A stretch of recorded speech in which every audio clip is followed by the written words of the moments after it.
د مقاومت جبهې بغلان کې طالبانو سره نښته کې د خپلو دوه قمندانانو د وژل کېدو خبر ورکړ. په سلامونو هرکلی کوم، که غواړئ چې بشپړ معلومات ترلاسه کړئ نو تر پایه راسره اوسئ.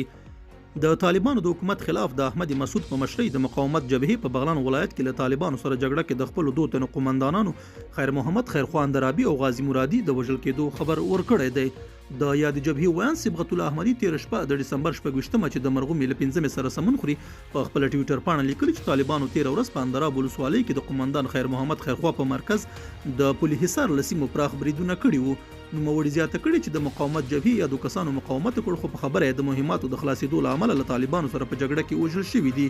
په همدې مهال د بغلان ولایت لپاره د طالبانو د اطلاعات او فرهنګ رئیس مصطفی هاشمي د سه شنبې په ورځ د ډسمبر 28 چې د مرغومي له 4 سره سمون خوري وویل چې دغه عملیات د اندراب په ځینو سیمو کې د بغاوت کوونکو د ځپلو په هدف پیل شوي و چې د خیر محمد خیرخوا په ګډون څو تنه وسلوال پکې وژل شوي دي.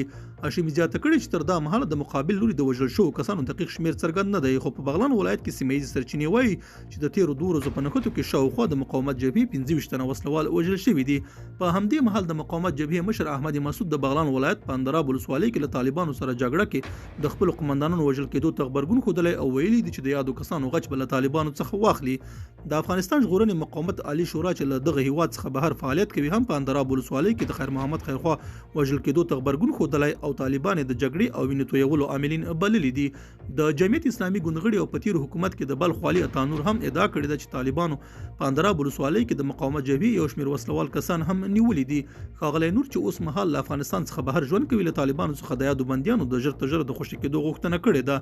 دا په داسې حال کې ده چې د تیرو 14 میاشتو را په دې خوا د پنجشیر او بغلان ولایت په ځینو ولسوالیو کې د مقاومت جبهې وسلوالو د طالبانو پر ضد وسله پورته کړې او کله ناکله له یادو ولسوالیو څخه د جګړو راپورونه ورکول شوي دي. د طالبانو مشر ملا هیبت الله اخونزاده په دې وروستیو کې دغه ډلې مهم قمندان مولوي عبدالقیوم ذاکر د پنجشیر او اندراب د نظامی مسؤل په توګه وټاکه. طالبانو په افغانستان تر خپل حاکمیت وروسته دغه هیواد کې د جګړې د پای ته رسیدو خبر ورکړ او ویل چې نور په دې هیواد کې چاته د جګړې بهانه نه ده پاتې. دا زموږ نننی چمتو شوی مطلب. تر بیا ښه وخت او ښې چارې.